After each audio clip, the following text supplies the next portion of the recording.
any game can be gamed. The moment you define what the success criteria is and what the laws and the whatever, there will be places where you can violate the spirit of the law while meeting the letter of the law.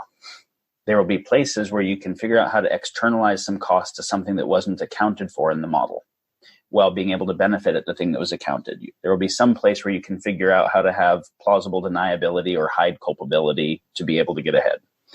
And so it's an important thing to understand there is no such thing as a perfect social system, and there never will be.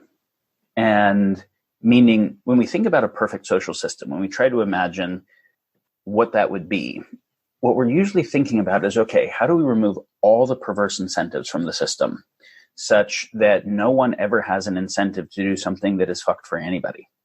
And how do we make sure that the system of incentives predisposes everyone to make the most omni-considerate positive choices for them in the whole, in the near term and the long term? And what we're actually asking is, how do we remove choice and make a system that predisposes everyone's choice in a particular way?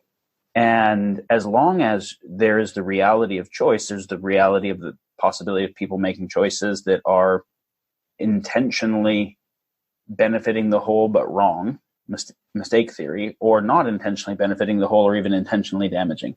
This is an important concept.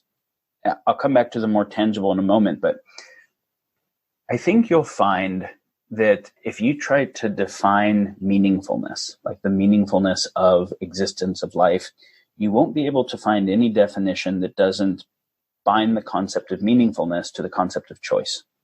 And so insofar as we would seek to make a system that actually compels people's choice to be a particular way, so their choice is no longer actually choice, it's the result of the causation of social engineering, we're actually trying to make a system that debases the basis of meaningfulness. So, and I can also say that there will be, no matter, if I have a system that tries to look at a bunch of metrics, not just GDP, but I'm going to look at a bunch of things that are metrics that are uncommensurable. So I'm going to look at CO2 and nitrogen effluents and microbiome of the soil and whatever, all the things I can, and factor them into some complex system optimization weighting function. There will always be metrics that matter that aren't included that we don't even know exist yet. The unknown set is never factorable into the thing. And so there isn't a perfect system. This is Asimov's science, is the ever righting of wrong. There is only progressively, hopefully better systems where the failures in the current system get acknowledged and improved, but that takes humans that have a kind of general intelligence beyond the system dynamics to notice what's wrong with the system and make choices that the system is not predisposing, to make good choices independent of system predisposition, and to then also work to improve the system. So we want to make the best systems that we can. We also want to develop humans that make choices not just influenced by, but beyond the influence of the current types of social coordination systems. So the reason I say this is because what that means is that there is no answer to a civilization that doesn't totally suck, that doesn't involve the comprehensive education and development of everyone to be good stewards of human choice.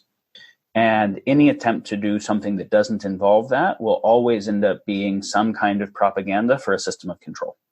And so that's fundamental. It's also important to understand that no matter what proposition I offer for anything or anyone offers, I can also say how it could be gamed. So again, this would take some people being earnest and smart enough to notice where that was occurring to be able to work with it and bind it.